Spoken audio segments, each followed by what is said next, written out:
6 Minute English. From bbclearningenglish.com. Hello, this is 6 Minute English from BBC Learning English. I'm Sam. And I'm Rob.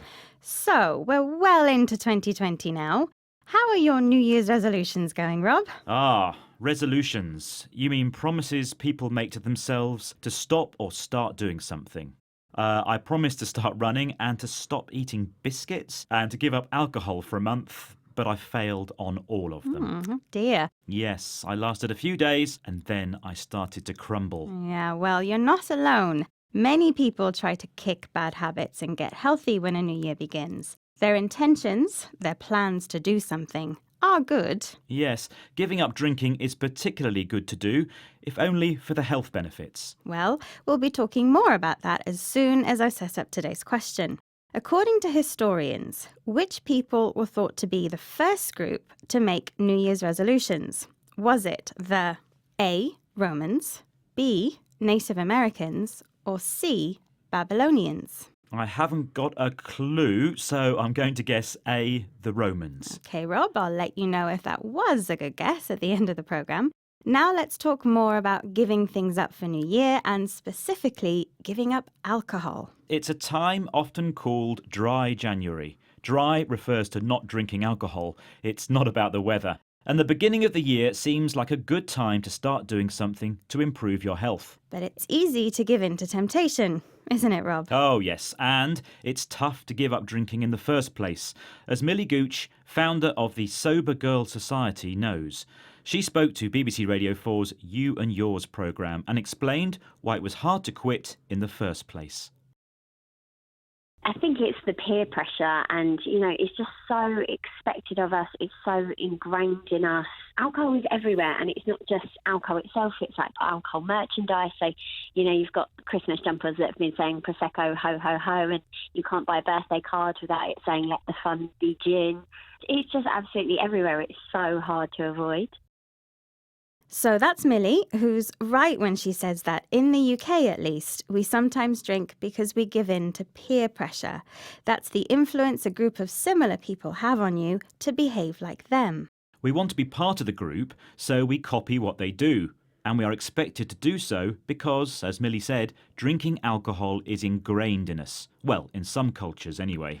And when an attitude is ingrained, it means it's been that way for a long time. It's difficult to change. And although it may be harmful, we see jokes about drinking through things like merchandise, a word for goods we buy and sell.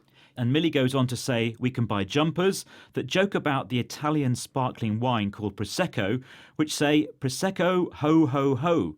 And birthday cards have the message let the fun begin, a play on the word begin.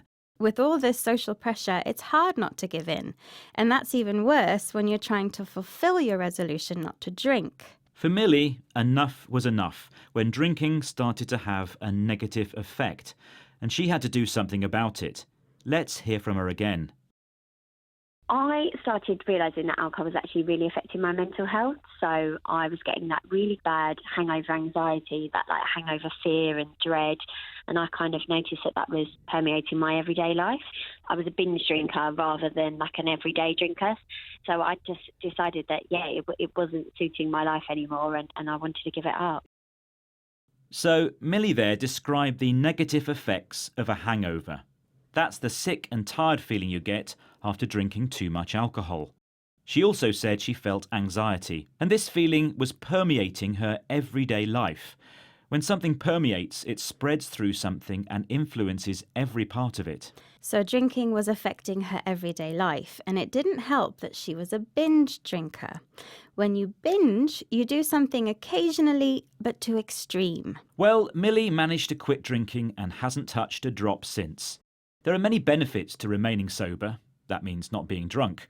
And one of them is hearing the answer to today's question. Earlier I asked you, according to historians, which people were thought to be the first group to make New Year's resolutions? Was it the A. Romans, B. Native Americans, or C. Babylonians? And Rob, what did you say?